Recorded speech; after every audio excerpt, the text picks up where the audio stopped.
Allahın bizi sevdiyini hardan bilə bilərik? 1. İbadətdə meyl və davamlılıq. Əgər insan namaza, duaya, zikrə həvəs göstərirsə və bunu davamlı edirsə, bu Allahın onun özünə yaxınlaşdırmaq istədiyini işarə sayılır. 2. Günahdan uzaqlaşmaq. Bir insan günah etdikdə narahat olur, peşmanlıq hiss edir və tövbə yönəlirsə, bu qəlbinin diri olduğunu və Allahın sevgisinə işarədir. 3. Sınaqlarda səbir. Allah sevdiyi bəndələri bəzən imtahan edir. Əgər insan çətinliklərdə səbirli olub Allaha yönəlirsə, bu da sevginin əlamətlərindən biridir. Yaxşı əxlaq.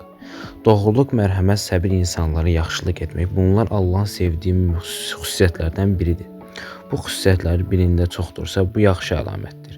Salih insanlarda yaxınlıq.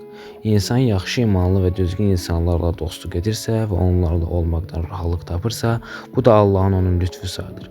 6.